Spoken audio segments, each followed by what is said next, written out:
We're heading into the main battle zone with Philippine Special Forces. The siege of Marawi is over, but these streets are still not safe. The militants have left behind buildings rigged with improvised explosives, and there's a danger of further attacks.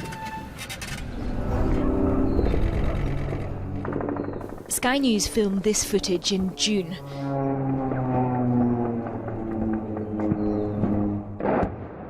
As government forces fought to dislodge militants who'd seized control of the heart of the city. Amongst these buildings, they took hostages as human shields, forcing the men to fight with them, the women to become sex slaves. This is what it looks like now. Reclaiming Marawi has meant destroying large parts of it. The price of liberation, utter devastation. President Duterte has called this a triumph of good over evil, but this is not over yet.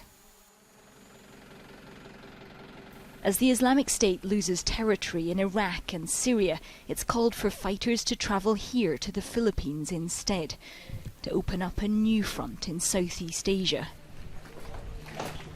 From here, Mom. This Marines Force Reconnaissance Unit was one of the first on the ground here. He showed us what they were up against, an enemy that was well armed and well prepared, firing at them from behind thick concrete walls. So they're using this very small hole. Yes, here, this is the very defensive. For the muzzle of the rifle yes, here. Yes. Okay, so to give you some idea of the defensive positions the militants were using here, so this is one of these small holes in the wall. You can see just the muzzle of the rifle pointing out there. So the fighter would be behind hard cover here, and these Marine is demonstrating how they then retreat through these holes they've blasted in the wall, can use this escape cover, and then you have a secondary firing position here, so another rifle that's able to fire openly on any of the government forces who are coming in through this doorway. These are new tactics, close quarters urban combat, not what this military is used to fighting.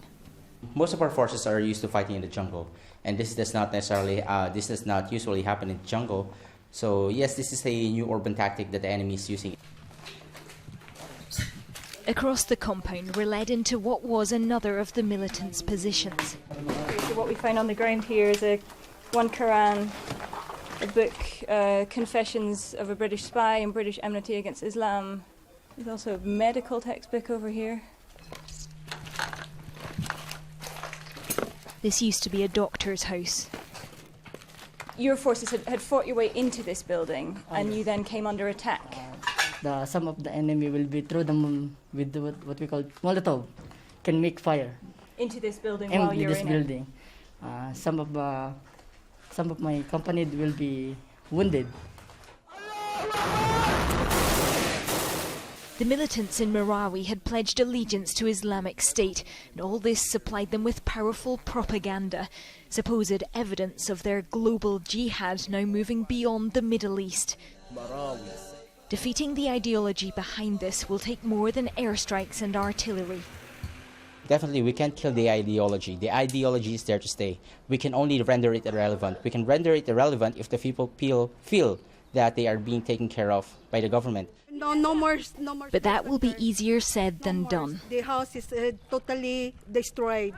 These people are visiting their houses for the first time since the conflict ended.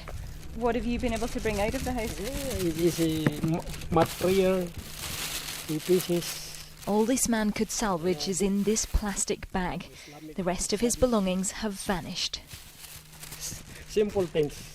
They took everything, even iron, even rice cooker, small one. They got all. Alhamdulillah, the house is still standing. Who do you think took it? Oh, we cannot, because we did not saw. But this place is controlled by military, 100%. We heard the same story again and again, that all the valuables are gone, and all from areas they believe were under the military's control. This is good. This is only the left. This man shows us the single charred bracelet they've found. Look what happened here. Please, word, help us. We are innocent. This will be the next battle for the military and the government here, managing the anger of families returning home to find they've lost everything and looking for someone to blame. Katie Stallard, Sky News, Marawi City.